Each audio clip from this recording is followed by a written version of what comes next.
Welcome back to Fox 2 Detroit Live. I'm your host, Bree Teamer. Time for our News Cam segment where we take a walk around the newsroom and talk to people, see what they're up to, see what they're working on. Now, we actually have an extra special guest on our our News Cam segment today, a new face. She's normally behind the scenes, but today she's in front of the scene. I was trying to get out of the scenes just then. I was trying to back away. Today she's in the scene. This is Katie Fair, our Director of Community Affairs. Katie, I really wanted to talk to you today because I really wanted to find out what nonprofits really need help this holiday season. This time of year, everybody wants to give back and make a difference. And one, I would say, we've been talking to them all day as Volunteers of America, Michigan. They have about 500 families they need adopted still for the holidays. So that's a great one. But there are so many. As a station, we went out and helped draw disaster relief at work over the weekend. They help people who are victims of natural disasters. I got an email this morning from the Furniture Bank, who, if you have furniture at home that needs to be picked up before the holidays, grandma's coming, you want to clear things out, they really have a lot of openings for getting furniture. So, there's so many nonprofits and different ways we can give, right? We can adopt to families, we can donate furniture, a lot of different ways that people can give back. And of course, we'll be featuring a lot of these on the stream.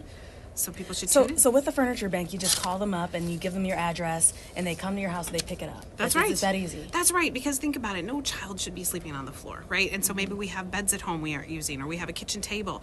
How nice if a family could gather around a kitchen table for Christmas. Yeah. So that's all you do. You call them and they'll come and get it. Yeah, and I know a lot of people are probably at home doing that New Year's cleaning, getting ready for the new year. I know Out with the old, in with the new. So, I mean, Making that's a great room. Yeah. And these are families who are in a stage of transition. Maybe they're homeless. Maybe they're getting into a home. Maybe it's a domestic violence situation. Yeah. And so, no family should have to, maybe they got the home, but they don't have anything to put into it. Right. And so that's where we can come in handy. Furniture Bank All is right. is the place to call. Give them a call. And I'm sure we have information throughout our website, but Yes, also absolutely. if you just Google Furniture Bank, right, it's yep. there. Yep, it's there. All right. Good Thanks, job, Bree. All right, moving on here. Let's talk to Dave. Is Dave over here? Dave, how are you? In his festive Hawaiian shirt, Mountain Dew. I'm not understanding the correlation, though. I'm going to be honest. Between the Hawaiian shirt theme and the Mountain Dew. I think it's just the coloring, to be honest. Like, the colors match up. Well, whatever. It's still great.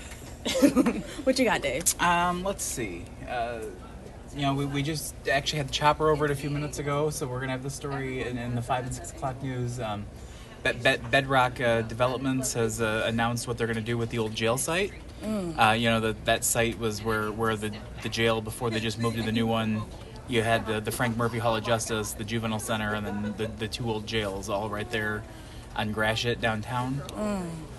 They've just kind of announced a ton of stuff they're going to be doing.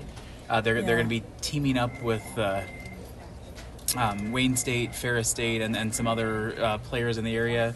They're going to make like a 4-mile long stretch that they're calling the Innovation District. Okay. And it's just going to have all kinds of cool stuff.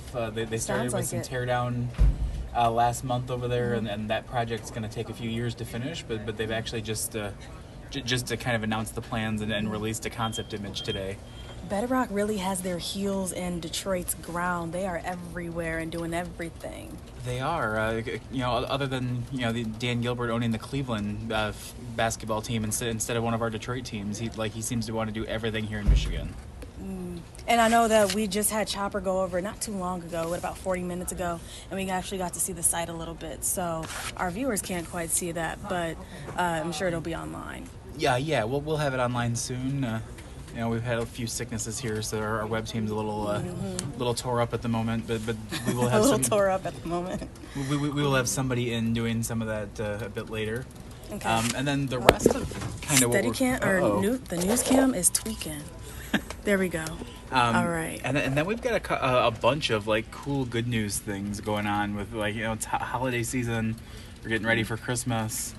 At 4 o'clock, you've got Mary Sheffield, the Detroit City Council president, going to be giving away a bunch of toys down in Detroit. She's also running for mayor. Yeah, she just announced her mayoral run. That's going to be 4 o'clock. You don't even have to register for that ahead of time. You just show up and get toys for your kids as long as your kids are with you. Kind of prove ages and everything. And to make sure nobody's trying to be like, hey, I got 6 kids when they only have 2 or whatever. Yeah. And then That's reasonable. right after that, like 15 minutes later, also in Detroit, the Red Wings and the Pistons are teaming up for a toy giveaway. And then also like 45 minutes after that, about 5 o'clock today, David Montgomery with the Lions. You know, he just had the MCL strain over the weekend in the last game, but you know, not giving up on the city. He might not be able to play the rest of the year, but he's still trying. He's going to spend 2 hours tonight collecting coats that they're going to give away, and then they've got the Lions mascot Rory going to be out there, and a bunch of other people out there. You know, just kind of making it a good time for everybody. And then I believe it's next week the Detroit Police Athletic League is going to distribute all the donations they picked up today. The holiday cheer is definitely going around the city of Detroit. All of that, plus more happening. Dave, thanks. Oh, my pleasure, but I got to get this one. All right, go ahead and get it. All right, let's see if Abe is available. I know I wanted to chat with him about a couple of things. I know we had some updates on the DTE scenario in Rochester Hills. Hey, Abe. Hey, yeah, our top story today. The two DTE impersonators who fatally killed a homeowner in Rochester are going to be heading to trial after preliminary exam. The victim's wife actually testified today and talked about what happened. So we'll be learning more about that at 5 and 6. Amy Lang's going to be covering that, so make sure you tune in. Also today we had a child who shot themselves in the hand in Detroit with an unsecured gun. Seems to be happening too often, which is just tragic. Police tell us that the father was asleep when the child grabbed the gun and shot himself. He's expected to be okay. The father was arrested, so we'll be learning more about that for sure. And then lastly, one of our other top stories was a Fenton man who traveled to Detroit. We're still trying to gather more details, but we're told he might have came here to try selling something, and he met up with an unknown person, and next thing you know, he was found dead in a Detroit abandoned school. So we're still trying to figure out what's going on, and we're going to be having more on that later today at 5 and 6 with Dave Kinchin. All right, thanks, Abe. That was a lot, and I know you got to get ready to lead this editorial meeting. So go ahead and let you do that. Thank you. All right, well, normally we toss to a break. We're doing something a little bit different today. I know a lot of people are asking questions about the drones that were spotted along the East Coast. Fox 2 Jessica Dupna, she had an opportunity to speak with a UFO expert to get his take on how things are going.